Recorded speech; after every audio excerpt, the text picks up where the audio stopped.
Now, itong next device ay re-review natin is probably not a very common gadget here sa aking channel. And this is a Nintendo Switch na OLED. It's an upgrade from the version 1 and version 2, and there's quite some significant changes dito na probably might get you interested. Of course, this is not the latest na Switch 2 kasi meron akong version 1, so I think this is an upgrade to yung version 1. So tara, unbox natin and share ko sa inyo yung experience ko. So ganito ang packaging ng Nintendo Switch na OLED, and honestly maganda ang kanyang packaging as expected from Nintendo. So right now, i-unbox muna natin. We'll take out everything that I see inside the box. So andito mismo yung console. Andito ang kanyang Joy-Con, the left and the right. Meron pa siyang product safety guide. Tanggalin muna natin.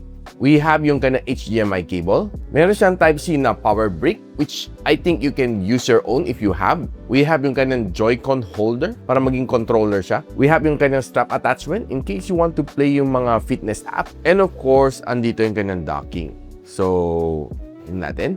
This is how it looks like. Dito may papasok yung switch para mag-port siya papuntang sa TV for better, bigger screen experience. And nung in-order ko, it comes together with a free tempered glass para iwas scratch sa aking screen. So, kabit ko muna. So, slide lang natin and slide on the other one. So yun, buo na. So itong Nintendo Switch OLED is currently retailing at 15,999 and nabili ko tong unit na ito sa aking YouTube shopping link dyan. Kiklik nyo lang and I got it for just 12,000 pesos. Siyempre kailangan natin gamitin ng mga vouchers which is on exclusive dito sa ating channel. So don't forget to check the link on the description box below or just simply click yung YouTube shopping link dyan para ma-redirect kayo kung saan ko siya nabili. And by the way, ang store na binilan ko nito is Game Extreme. Now, i-share ko lang sa inyo quickly yung mga things na na-discover ko dito.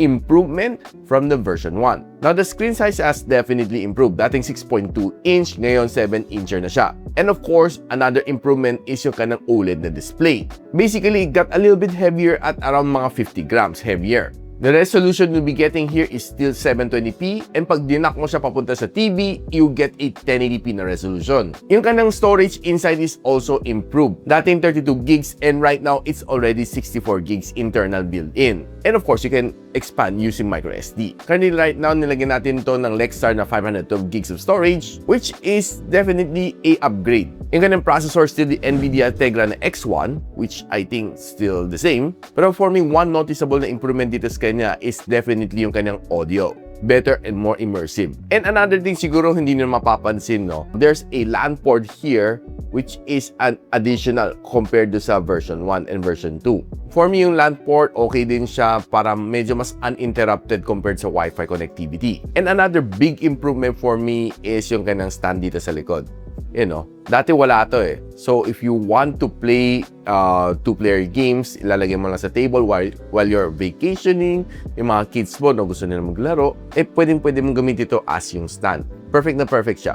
Yung sa Switch 1 ko, ginagamit ako pa ng phone stand just to be able to stand. Now quickly, share ko lang sa inyo yung experience ko. Now guys, let's just simply quickly give you a quick tour dito on this Switch OLED. Ito yung mga directional buttons, which is very responsive. You have your home button here. Ito si plus and si minus. L1, R1. Then meron kang Z, L, and ZR dito sa likod. You can basically put your game card over here. Andito ang kanyang power button. And of course, yung kanyang plus-minus sign para sa volume. And ito para sa headset natin. Itong button na to is to eject itong Joy-Con. And we technically have a stand over here, which looks like this. Andito sa ilan yung kanyang charging port, Type-C. And I think this one is probably a sensor. And nakita na ng quick gameplay dito sa Dragon Ball Sparking Zero. And honestly, sabi ko sa inyo guys, it's pretty much impressive yung kanyang gameplay. Very responsive naman mga buttons and you'll get a hang of it kasi madali lang naman i-explore yung mga controls niya and probably the next thing that I need to learn is yung mga super moves niya. Pero overall, happy naman ako sa kanyang gameplay.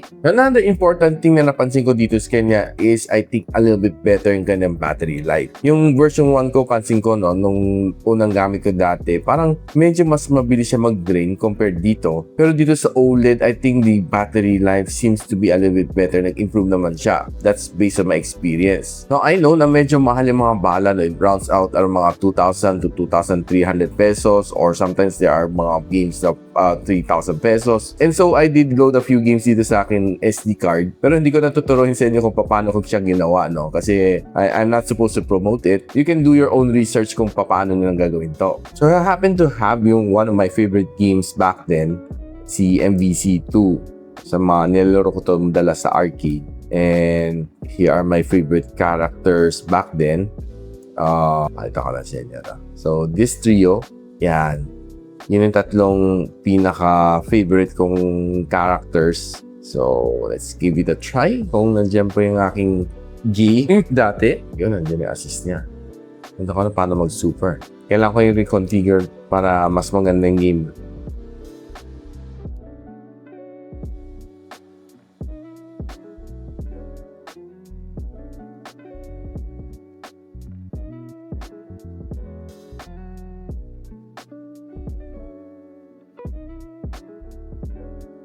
O, diba?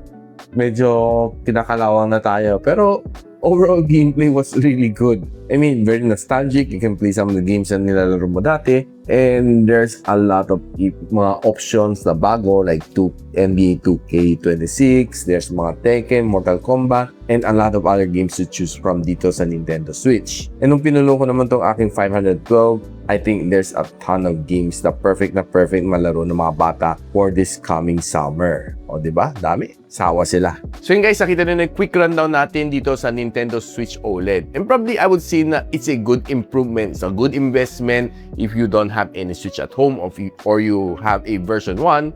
I think personally it's a good upgrade. Kung ayaw mo pa tumalon doon sa Switch 2, which is of course more expensive, this one is simply perfect for the whole family. Lalo kung meron kayong mga kids na gusto maglaro on the go, I think this is definitely a better one. Lalo sa mga younger ones ko. Perfect na perfect yung mga games like mga Mario Kart and mga Smash Bros. And even some Nintendo Fitness game is okay. Perfect na perfect to. So if you want to know kung saan ko siya nabili, I'll just post the link on the description or just simply click yung YouTube shopping link para makapag-avail ka ng mga coupons coming from my channel para makatipid kayo. Of course, the games and memory card are sold separately. I'll just simply pop it also on the description box below. Of course, guys, ina-encourage ko kayo to like, subscribe dito sa akin channel so you don't miss out on mga review na rare one just like this one here sa aking channel, Nintendo Switch OLED. So paano guys, hanggang dito muna ako. I'll see you on my next one. Peace out. And so, ako para si Richmond and you're watching Gadget Sidekick. Like and subscribe to my channel. Don't forget to hit that notification bell. For one of my latest uploads, click dito.